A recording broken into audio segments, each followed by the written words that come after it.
Բարելույս սիրելի հայրենակիցներ, ինչպես եք խոստացել ենք, շարունակում ենք ուսումնասիրել ընտրախախտումները։ Ուրեմն տեսեք, այս փաստաթղթով արդեն ամփոփած ունենք։ Ես հերթով ասում, մենակ 1-ի 1 տեղամաս 0 ձայն, ըստ ԿՀ-ի 3 ձայն ունենք։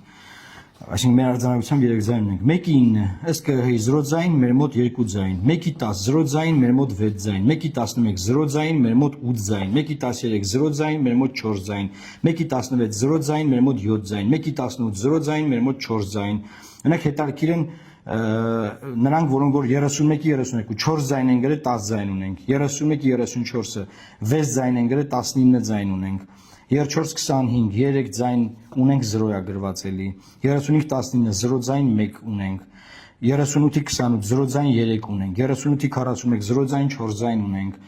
Եվ այսպես շարունակ, այսինքն հիմա մենք երեկվա տվյալներն էլ սրան գումարած մոտավորապես 200 ձայն մոտավորապես գտել ենք, որ ԿՀ-ում գրված է 0, մենք ունենք այս ձայները։ Մենք քարոզարշավի ժամանակ ինչ ենք անում, ժողովուրդ։ Ամեն մի ձայնի համար կռիվ ենք տալիս, որ այդ մի ձայնը տանենք, չէ՞, համոզում ենք մարդուն, ծրագիր ենք ներկայացնում, ասում ենք մենք սենց կանենք, նենց կանենք, բան 200 ձայն մենակ մեր տարած չանցած ուժի թվից տարել են։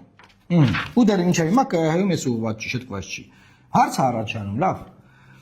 Երեկվա իմ ուղի եթերը դա հաղորդում էր հանցագործության մասին։ Ինչ որ մեկը դատվել է այս տվյալները սխալ մուտքագրելու համար։ Այսինքն ի՞նչ է տեղի ունեցել։ Ձայնը կա, ինքը 0-յա մուտքագրել։ Մեկի նկատմամբ քրեական հետապնդում կա, չկա։ Գնացինք առաջ։ Այս էլ արձանագրությունները իրանք լրիվ տեսնում են։ Երեկվա ասածս ԿՀ-ում դեռ շտկած չի։ Հաջորդ բան, ասում են ինչ եք անելու, բայ հիմա ինչ եք անելու, ամեն ձայնի հետևից գնացեք։ Ժորժ ջան, ամեն ձայնի հետևից գնացել ենք, հեսա ձայները։ Հիմա հաջորդը։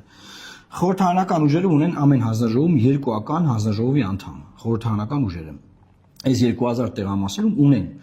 Իրենք ունեն ավելի շատ բազա։ Ես զարմանում եմ խորհրդարանական ընդդիմադիր ուժերն դեռ նստած։ Ոնց է եղել, որ բանը մեր ձայները, ասենք, դառնում է 0։ Մեր վստահված անձերն էլ հետ է, էլի, այսինքն տեղ կա վստահված անձ կա, տեղ կա չկա, հա, բայց